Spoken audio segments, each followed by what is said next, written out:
अध्याय 43 और 44 महासमाधि की ओर भाग 2। पूर्व तैयारी। समाधि मंदिर, ईंट का खंडन, 72 घंटे की समाधि, बापू साहेब जोग का संन्यास, बाबा के अमृत तुल्य वचन। इन 43 और 44 अध्यायों में बाबा के निर्माण का वर्णन किया गया है, इसलिए वे यहाँ संयुक्त रूप में लिखे जा रहे हैं। पूर्व तैयारी समाधि मंदिर। हिंदुओं में यह प्रथा प्रचलित है कि जब किसी मनुष्य का अंतकाल निकट आ जाता है तो उसे धार्मिक ग्रंथ आदि पढ़कर सुनाए जाते हैं। इसका मुख्य कारण केवल यही है कि जिससे उसका मन सांसारिक झंझटों से मुक्त होकर आध्यात्मिक विषयों में लग जाए और वह प्राणी क्रमवश अगले जन्म में जिस योनि को धारण करे उसमें उससे सद्गति प्राप्त हो।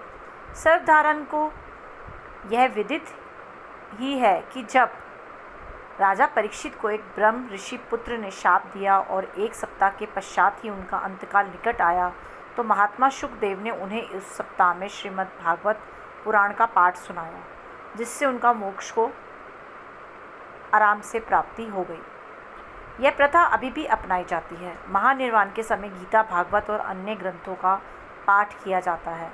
बाबा तो स्वयं अवतार थे, इसलिए उन्हें 12 साधनों की आवश्यकता नहीं थी, परंतु केवल दूसरों के समक्ष उदाहरण प्रस्तुत करने के हेतु ही उन्होंने इस प्रथा की उपेक्षा नहीं की। जब उन्हें विदित हो गया कि मैं अब शीघ्र इस नश्वर देह का त्याग करूँगा, तब उन्होंने श्री वजह को राम विजय प्रकरण सुनाने की आज्ञा दी। श्री वजह ने 1 सप्ताह प्रतिदिन पाठ सुनाया। तत्पश्चात बाबा ने उन्हें 8 प्रहर पाठ करने की आज्ञा कर दी। श्री वजह ने उस अध्याय की द्वितीय आवृत्ति 3 दिन में पूर्ण कर दी और इस प्रकार 11 दिन बीत गए। फिर 3 दिन और उन्होंने पाठ किया। अब श्री वजह बिल्कुल थक गए, इसलिए उन्हें विश्राम करने की आज्ञा हुई।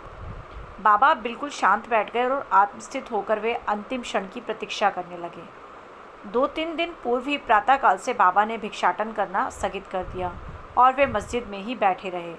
वे अपने अंतिम क्षण के लिए पूर्ण सचेत थे, इसलिए वे अपने भक्तों को धैर्य तो बंधाते रहते, पर उन्होंने किसी से भी अपने महानिर्वाण का निश्चित समय प्रकट ना किया। इन दिनों काका साहेब दीक्षित और श्रीमान बूटी बाबा के साथ मस्जिद में नित्य ही भोजन करते थे। महानिर्वाण के दिन 15 अक्टूबर को आरती समाप्त होने के पश्चात बाबा ने उन लोगों को भी अपने निवास स्थान पर ही भोजन करके लौटने को कहा। फिर भी लक्ष्मीबाई शिंदे, भागोजी शिंदे, बयाजी, लक्ष्मण बाला शिंपी और नाना साहेब निमोनकर वहीं रह गए। श्यामा नीचे मस्जिद की सीढ़ियों पर बैठे थे।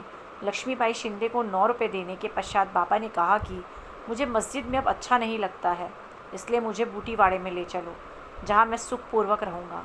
यही अंतिम शब्द उनके श्रीमुख से निकले। इसी समय बाबा बायाजी के शरीर की ओर झुक गए और अंतिम श्वास छोड़ दी। भागोजी ने देखा कि बाबा की श्वास रुक गई है। तब उन्होंने नाना साहेब निमोनकर को पुकार कर यह बात कही। नाना साहेब ने कुछ जल लाकर बाबा के श्रीमुख में डाला, जो बाहर लुढ़क गया। तभी उन्होंने ज़ोर से आवाज़ लगाई, अरे देवा! तब बाबा वो ऐसे दिखाई पड़े जैसे उन्होंने धीरे से नेत्र खोलकर धीमे स्वर में ओ कहा हो, परंतु अब स्पष्ट विदित हो गया कि उन्होंने सचमुच ही पंचभूत शरीर त्याग दिया है। बाबा समाधिस्थ हो गए। यह हृदय विदारक दुख संवाद दावानल की तरह तुरंत चारों ओर फैल गया। शिरडी के सब नर नारी और बालकगण मस्जिद की ओर दौड़े। चारों ओर हाहाकार मच गया। सभी के हृदय पर वज्रपात हुआ। उनके हृदय विचलित होने लगे। कोई ज़ोर ज़ोर से चिल्लाकर रुदन करने लगा, कोई सड़कों पर लौटने लगा और बहुत से बेसुध होकर वहीं गिर पड़े। प्रत्येक की आंखों से झरझर आंसू गिर रहे थे। प्रलय काल के वातावरण में तांडव नृत्य का जैसा दृश्य उपस्थित हो जाता है, वही गति शिरडी के नर नारियों के रुदन से उपस्थित हो गई। उनके इस महान दुख में कौन आकर उन्हें धैर्य बंधाता, जबकि उन्होंने साक्षात सगुण परब्रह्म का सानिध्य खो दिया था। इस दुख का वर्णन भला कर ही कौन सकता है। अब कुछ भक्तों को श्री साईं बाबा के वचन याद आने लगे। किसी ने कहा कि महाराज साईं बाबा ने अपने भक्तों से कहा था कि भविष्य में वे 8 वर्ष के बालक के रूप में पुनः प्रकट होंगे। कृष्णावतार में भी चक्रपाणी भगवान विष्णु ने ऐसी ही लीला की थी। श्री कृष्ण माता देवकी के सामने 8 वर्ष की आयु वाले एक बालक के रूप में प्रकट हुए, जिनका दिव्य तेजों में स्वरूप था और जिनके चारों हाथों में आयुध शंख चक्र गदा और पद्म सुशोभित थे। अपने उस अवतार में भगवान श्री कृष्ण ने भूभार हल्का किया था। साईं बाबा का यह अवतार अपने भक्तों के उत्थान के लिए हुआ था। संतों की कार्य प्रणाली अक्षम्य होती है। साईं बाबा का अपने भक्तों के साथ यह संपर्क केवल एक पीढ़ी का नहीं, बल्कि पिछले कई जन्मों का संपर्क है। ऐसा प्रतीत होता है कि इस प्रकार का प्रेम संबंध विकसित करके महाराज श्री साईं बाबा दौड़े चले आएंगे और भक्तों को दृढ़ विश्वास है कि वे शीघ्र ही पुनः वापस आ जाएंगे। अब समस्या उत्पन्न हुई कि बाबा के शरीर की अंतिम क्रिया किस प्रकार की जाए। कुछ यवन लोग कहने लगे कि उनके शरीर को कब्रिस्तान में दफन कर उसके ऊपर एक मकबरा बना देना चाहिए। खुशहाल चंद और अमीर शक्कर को भी यही धारणा थी, परंतु ग्राम्य अधिकारी श्री रामचंद्र पाटिल ने दृढ़ निश्चयात्मक स्वर में कहा कि तुम्हारा निर्णय मुझे मान्य नहीं है। शरीर को वाड़े के अतिरिक्त अन्यत्र कहीं भी नहीं रखा जाएगा। इस प्रकार लोगों में मतभेद उत्पन्न हो गया और वह वाद विवाद 36 घंटों तक चलता रहा। बुधवार के दिन प्रातःकाल बाबा ने लक्ष्मण मामा जोशी को स्वप्न दिया और उन्हें अपने हाथ से खींचते हुए कहा कि शीघ्र उठो, बापू साहेब समझता है कि मैं मृत हूँ, इसलिए वह तो आएगा नहीं। तुम पूजन और काकड़ आरती करो। लक्ष्मण मामा ग्राम के जोशी श्यामा के मामा तथा एक कर्मठ ब्राह्मण थे। वे नित्य प्रातःकाल बाबा का पूजन किया करते। तत्पश्चात ही ग्राम देवियों और देवताओं को उनकी बाबा पर दृढ़ निष्ठा थी, इसलिए इस दृष्टांत के पश्चात वे पूजन की समस्त सामग्री लेकर वहां आए और ज्यों ही उन्होंने बाबा के मुख का आवरण हटाया तो उस निर्जीव अलौकिक महान प्रदीप्त प्रतिभा के दर्शन कर वे स्तब्ध हो गए, मानो हिमांशु ने उन्हें अपने पाश में आबद्ध करके जड़वत बना दिया हो। स्वप्न की स्मृति ने उन्हें अपना कर्तव्य करने को प्रेरित कर दिया। फिर उन्होंने मौलवियों के विरोध की कुछ चिंता न कर विधिवत पूजन और काकड़ आरती की। दोपहर बापू साहब जोग भी अन्य भक्तों के साथ आए और सदैव की भांति मध्याह्न आरती की। बाबा के अंतिम श्री वचनों को आदरपूर्वक स्वीकार करके लोगों ने उनके शरीर को बूटीवाड़े में ही रखने का निश्चय किया और वहाँ का मध्य भाग खोदना प्रारंभ कर दिया। मंगलवार की संध्या को राहता से सब इंस्पेक्टर और भिन्न भिन्न स्थानों से अनेक लोग वहाँ आकर एकत्र हुए। सब लोगों ने उस प्रस्ताव को स्वीकार कर लिया।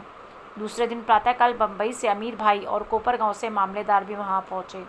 उन्होंने देखा कि लोग अभी भी एकमत नहीं हैं।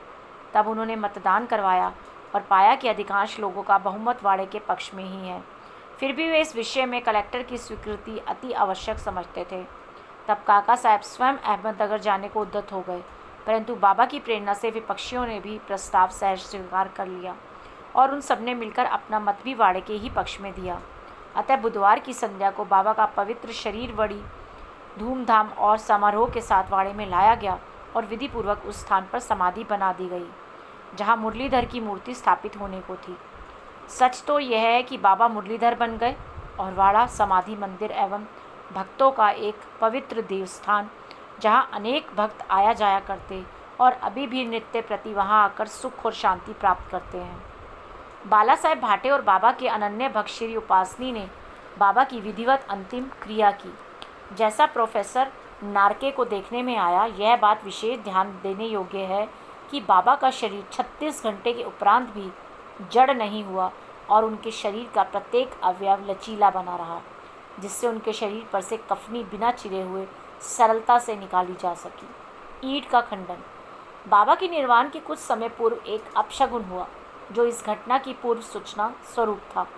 मस्जिद में एक पुरानी ईंट थी जिस पर बाबा अपना हाथ टेक कर रखते थे। रात्रि के समय बाबा उस पर सिर रखकर शयन किया करते थे। यह अनेक वर्षों तक चला। एक दिन बाबा की अनुपस्थिति में एक बालक ने मस्जिद में झाड़ू लगाते समय वह ईंट अपने हाथ में उठाई। दुर्भाग्यवश वह ईंट उसके हाथ से गिर पड़ी और उसके 2 टुकड़े हो गए। जब बाबा को इस बात की सूचना मिली तो उन्हें बड़ा दुख हुआ और वे कहने लगे कि यह ईंट नहीं फूटी है, मेरा भाग्य ही फूटकर छिन्न भिन्न हो गया है। यह तो मेरी जीवन संगिनी थी और इसको अपने पास रखकर मैं आत्मचिंतन किया करता था। यह मुझे अपने प्राणों के समान प्रिय थी और उसने आज मेरा साथ छोड़ दिया है। कुछ लोग यहाँ शंका कर सकते हैं कि बाबा को ईंट जैसी एक तुच्छ वस्तु के लिए इतना शोक क्यों करना चाहिए।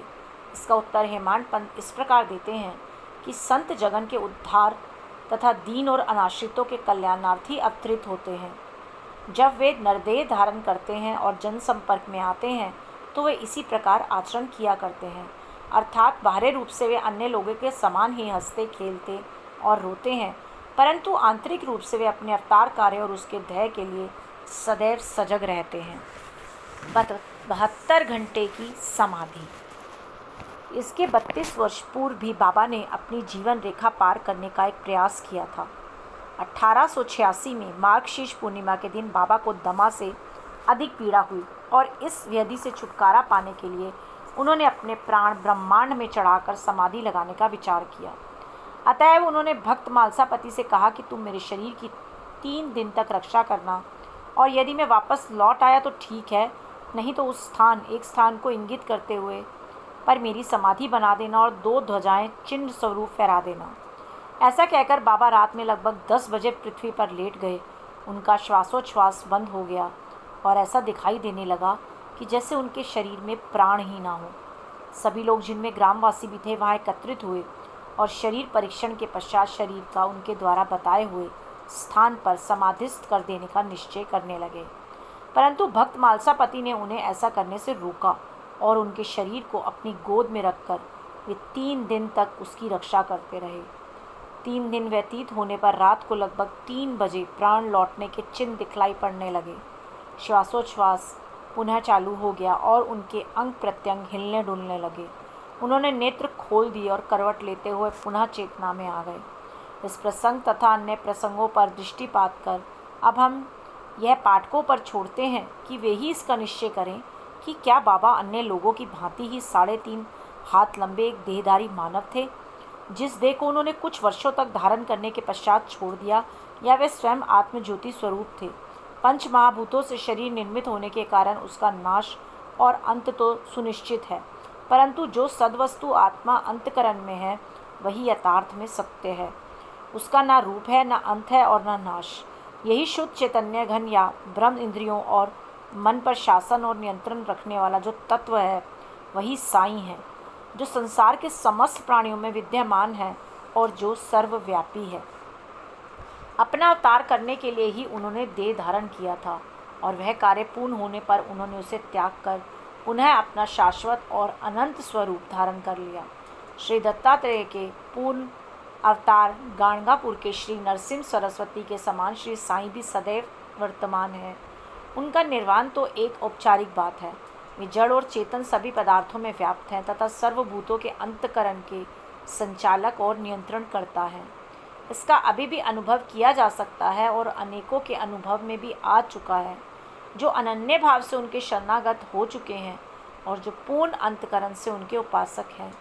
यद्यपि बाबा का स्वरूप अब देखने को नहीं मिल सकता है, फिर भी यदि हम शिरडी जाएं तो हमें वहाँ पर उनका जीवित सदृश चित्र मस्जिद द्वारका माई को शोभायमान करते हुए अब भी देखने में आएगा। यह चित्र बाबा के एक प्रसिद्ध भक्त कलाकार श्री श्यामराव जयकर ने बनाया था। एक कल्पनाशील और भक्त दर्शक को यह चित्र अभी भी बाबा के साक्षात दर्शन के समान ही संतोष और सुख पहुंचाता है। अब बाबा देह में स्थित नहीं हैं, परंतु वे सर्वभूतों में व्याप्त हैं और भक्तों का कल्याण पूर्वत ही करते रहेंगे, जैसा कि वे सदैव रहकर किया करते थे। बाबा अमर हैं, चाहे वे नरदेह धारण कर लें, जो कि एक आवरण मात्र है, परंतु वे तो स्वयं भगवान श्री हरि हैं, जो समय समय पर भूतल पर अवतीर्ण होते हैं। बापू साहेब जोग का संन्यास। जोग के संन्यास की चर्चा कर हेमांड पंथी अध्याय समाप्त करते हैं। श्री सखाराम हरि उर्फ बापू साहेब जोग पुणे के प्रसिद्ध वारकरी विष्णु बुआ जोग के काका थे। वे लोक निर्माण विभाग PWD में पर्यवेक्षक थे। सेवानिवृत्ति के पश्चात वे सपत्नीक शिरडी में आकर रहने लगे। उनके कोई संतान ना थी। पति और पत्नी दोनों की ही साईं चरणों में अटल श्रद्धा थी। वे दोनों उनकी पूजा और सेवा करने में ही अपने दिन व्यतीत किया करते थे। मेघा की मृत्यु के पश्चात बापू साहेब जोग ने बाबा की महासमाधि पर्यंत मस्जिद और चावड़ी में आरती की। उनको साठेवाड़े में श्री ज्ञानेश्वर और श्री एकनाथी भागवत का वाचन तथा उसका भावार्थ श्रोताओं को समझाने का कार्य भी दिया गया था। इस प्रकार अनेक वर्षों तक सेवा करने के पश्चात उन्होंने एक बार बाबा से प्रार्थना की कि हे मेरे जीवन के एकमात्र आधार, आपके पूजनीय चरणों की अनेक वर्षों से निरंतर सेवा कर रहा हूँ, परंतु क्या कारण है कि आपके चरणों की छाया के सन्निकट होते हुए भी मैं उनकी शीतलता से वंचित हूँ। मेरे इस जीवन में कौन सा सुख है यदि मेरा चंचल मन शांत और स्थिर बनकर आपके श्री चरणों में लीन नहीं हो? क्या इतने वर्षों का मेरा संत समागम व्यर्थ ही जाएगा? मेरे जीवन में शुभ घड़ी कब आएगी जब आपकी कृपा दृष्टि मुझ पर होगी? भक्तों की प्रार्थना सुनकर बाबा को याद आ गई। उन्होंने उत्तर दिया कि थोड़े ही दिनों में अब तुम्हारे अशुभ कर्म समाप्त हो जाएंगे तथा पाप और पुण्य जलकर शीघ्र ही भस्म हो जाएंगे। मैं तुम्हें उस दिन ही भाग्यशाली समझूंगा जिस दिन तुम ऐन्द्रिक विषयों को तुच्छ जानकर समस्त पदार्थों से विरक्त होकर पूर्ण अनन्य भाव से ईश्वर भक्ति कर संन्यास धारण कर लोगे। कुछ समय पश्चात बाबा के वचन सिद्ध सत्य हुए। उनकी स्त्री का देहांत हो जाने पर उनकी अन्य कोई जिम्मेदारी शेष ना रही। वे अब स्वतंत्र हो गए और उन्होंने अपनी मृत्यु के पूर्व संन्यास धारण कर अपने जीवन का लक्ष्य प्राप्त कर लिया। बापू साहेब जोग की समाधि साकुर में उपासनी आश्रम के आवास में स्थित है। बाबा के अमृतुल्य वचन दयानिधि कृपालु श्री साई समर्थ ने मस्जिद द्वारका माई में अनेक बार निम्नलिखित वचन कहे थे, जो मुझे अत्यधिक प्रेम करता है वह सदैव मेरा दर्शन पाता है। उसके लिए मेरा बिना सारा संसार ही सूना है। वह केवल मेरा ही लीलागान करता है, वह सतत मेरा ही ध्यान करता है और सदैव मेरा नाम ही जपता है। जो पूर्ण रूप से मेरी शरण में आ जाता है और सदा मेरा ही स्मरण करता है, अपने ऊपर उसका यह ऋण मैं उसे मुक्ति आत्म उपलब्धि प्रदान करके चुका दूंगा। जो मेरा ही चिंतन करता है और मेरा प्रेम ही जिसकी भूख प्यास है और जो पहले मुझे अर्पित किए बिना कुछ भी नहीं खाता, मैं उसके अधीन हूँ। जो इस प्रकार मेरी शरण में आता है वह मुझसे मिलकर उसी तरह एकाकार हो जाता है जिस तरह नदियाँ समुद्र से मिलकर तदाकार हो जाती हैं। अतएव महत्ता और अहंकार का सर्वथा परित्याग करके तुम्हें मेरे प्रति जो तुम्हारे हृदय में आसीन है पूर्ण रूप से समर्पित हो जाना चाहिए। यह मैं कौन है? श्री साईं बाबा ने अनेक बार समझाया कि यह मैं कौन है। इस मैं को ढूंढने के लिए अधिक दूर जाने की आवश्यकता नहीं है। तुम्हारे नाम और आकार से परे मैं तुम्हारे अंतकरण और समस्त प्राणियों में चैतन्य घन स्वरूप में विद्यमान हूँ और यही मैं का स्वरूप है। ऐसा समझकर तुम अपने तथा समस्त प्राणियों में मेरा ही दर्शन करो। यदि तुम इसका नित्य प्रति अभ्यास करोगे तो तुम्हें मेरी सर्वव्यापकता का अनुभव शीघ्र हो जाएगा और मेरे साथ अभिन्नता प्राप्त हो जाएगी। अतः हेमांड पंथ पाठकों को नमन कर उनसे प्रेम और आदरपूर्वक विनम्र प्रार्थना करते हैं कि उन्हें समस्त देवताओं, संतों और भक्तों का आदर करना चाहिए। बाबा सदैव कहा करते थे कि जो दूसरों को पीड़ा पहुंचाता है वह मेरे हृदय को दुख देता है तथा मुझे कष्ट पहुंचाता है। इसके विपरीत जो स्वयं कष्ट सहन करता है वह मुझे अधिक प्रिय है। बाबा समस्त प्राणियों में विद्यमान है और उनकी हर प्रकार से रक्षा करते हैं। समस्त जीवों से प्रेम करो, यही उनकी आंतरिक इच्छा है। इस प्रकार का विशुद्ध अमृतमय स्रोत उनके श्रीमुख से सदैव झरता रहता था। अतः जो प्रेम पूर्वक बाबा का लीलागान करेंगे या उन्हें भक्ति पूर्वक श्रवण करेंगे, उन्हें साईं से अवश्य अभिन्नता प्राप्त होगी। श्री सद्गुरु साईनाथार्पण मस्तु। शुभम भवतु।